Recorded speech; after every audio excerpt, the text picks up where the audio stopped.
Hey everybody, welcome to another episode of Memes of the Week. The best thing you can do for this video is beat that like button like it owes you money, so it reaches a wider audience. Now on with the memes. Number 1, we have a man that deserves a trophy because he hired a lookalike to take a DNA test for him, in order to avoid paying child support. The plot twist is that the lookalike is actually the father. Just kidding. But wouldn't it be hilarious if it came back positive anyway? A ton of women criticize this man in the comments section, but when a woman gets $50,000 a month in child support, you rarely hear any men criticizing her. Up next, there are 54 countries in Africa, and the largest and most successful economy per capita is South Africa, with the best infrastructure. But why is that? I could tell you, but then that would be racist. But everyone knows this is a lie and that the most successful country in Africa is Wakanda. All of Africa was successful before colonialism. Everybody knows that. Now Africans are coming to the rest of the world, to Europe, to spread their success. Number 3, we have a woman saying that it's impossible to find jobs. Yeah, it's going to be tough if you look like a crumpled up newspaper with that much metal on your face. How does that old phrase go? You have the face for radio. Who's going to hire her because she's probably going to scare all the customers away? She's probably hoping that someone sees her online and gives her a pity job. I bet if she tries hard enough, the local salvage yard will hire her. Moving on, in Canada, you can tell that the farmers are upset at the Trudeau government. One even put F Trudeau in his field, and then Jugme does in brackets. But don't worry, because Super Tampon Man already knows this. Here are Canadians struggling to afford food and rent, and there's Justin Skippy Trudeau laughing and mocking them. Number 5 is evidence of hypergamy. Here's a woman saying that women need to be honest with their female nature and cheat on a man at least once in her life. That there's a better guy around the corner and that women can't risk staying with the loser their entire lives. But if all a woman can ever get to commit to her is a loser, then what does that make her? A loser. If any other women follow her advice, then they're destined to complain about men and have a house full of cats one day. Up next, a white woman gives birth to a black baby and then accuses her husband of having sex with a black girl. They will say anything to get away from accountability, no matter how outlandish it is. Then again, I think the kid is dark because the father drinks dark coffee. Then the weak white man whose child this is says, "Oh, okay," and asks no questions. This woman has found a new genetic theory in science and she needs to publish it in a journal. Number 7, here's a look at this boy's face when it's career day and his mother brings her lonely fool set up to class. Thank God there was no internet when we were children, because you know that some of our moms would do this. The only thing I do agree on with this is that people don't have careers anymore these days, but just a series of jobs. Also, what about if this kid's mom brought him to bring your own kid to work day? Now that would be interesting. Moving on, this is what a woman will do to you if you love her unconditionally. Pay her bills and treat her like a princess. Women get bored of perfect men and they crave drama. If you don't create drama, then she's going to be unhappy. Doing all these things is considered nice, and women hate nice guys. So by this logic, if you treat her like poop, then she'll treat you like gold. But that only seems to work if you're an attractive bad boy. Number 9, here's a picture of Taylor Swift rolling out her new album, and the Swifties will still buy it. Women have ditched religion and have started a Swiftie cult, and she might as well be their very own version of a televangelist. She's like a Peter Pan for women, and she's not married and owns cats, and so many of them can relate to that. She also writes music that reinforces their bad cat lady decisions. Up next, we have a woman that virtue signaled by eating the bugs. Crickets to be exact, and she believes you should eat them too. But when the cameras are off, she's at McDonald's. She probably also pretends to be living in a pod. If she says you should eat the bugs, tell her you're a vegan and think it's cruel to eat other living beings and then watch your head explode. Number 11, women say that they don't actually owe men sex. But when men say we don't owe women our meat, or money, energy, attention, and time, they lose it. Women feel entitled to those things from men, and when we don't give them to them, they lose their minds. Their instinct is telling them that they can't survive without those things, even though we live in a soy society. Moving on is Irie, and she's officially 18, and her Lonely Fools account has been approved. And she's promoting this on Twitter or X. I'd say don't tell her parents, but they probably were the first subscribers. Here's a woman that turns 18, and to celebrate, what does she do? Ruin the rest of her life, of course. Looks to me like public schools and fatherless homes have predictable results after all. This is advertising to get some of those simp bucks.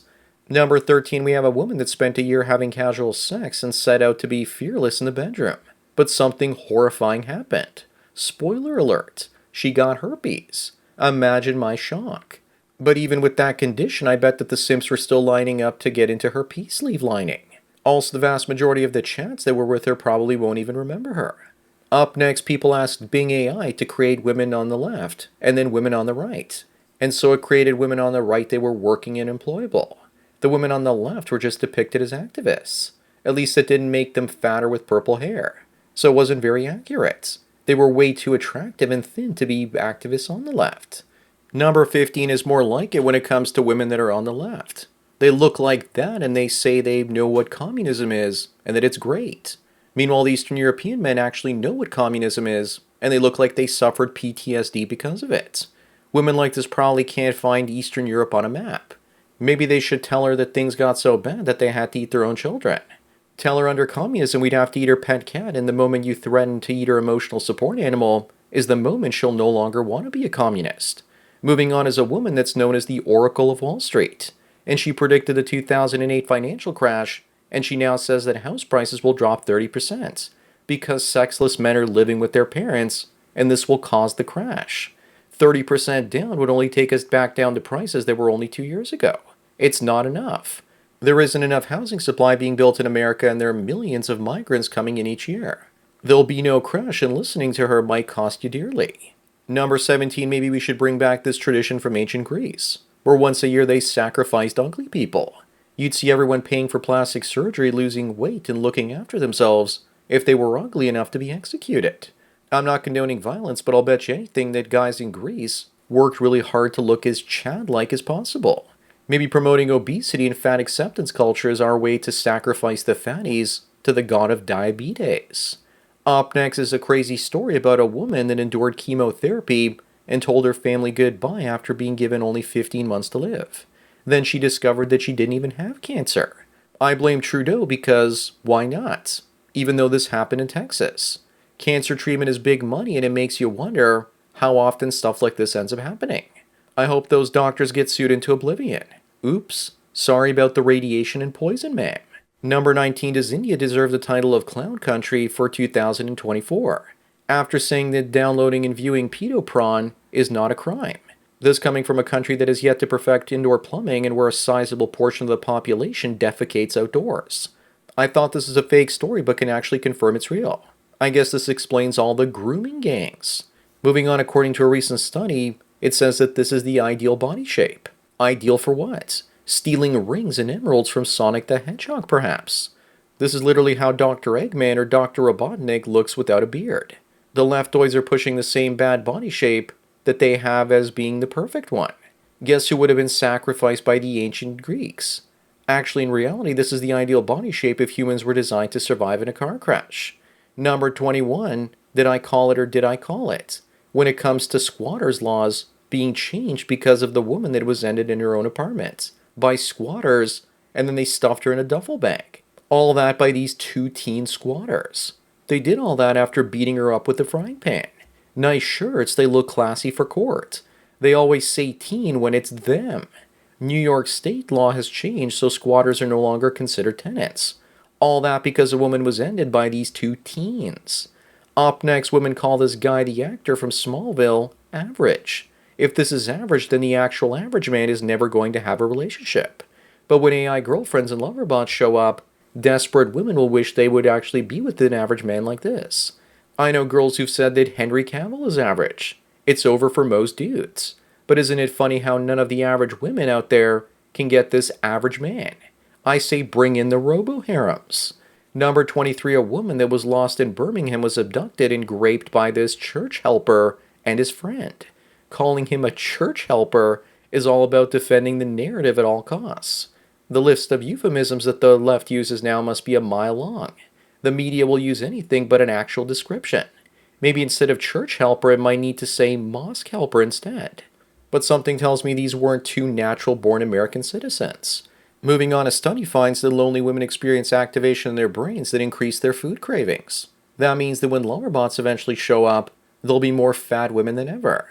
I guess that with the advent of social media, that explains why there's so many fatties too. But you don't say. We don't need a study to tell us that women seek out comfort foods when they're stressed out. It's common knowledge.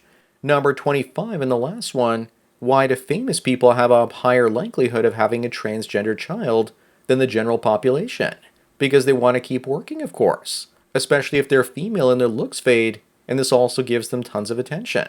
Especially for women that were in Transformers, they try and have a couple of Transformer children to keep the Autobot attention flowing. Either that or they just can't handle the testosterone.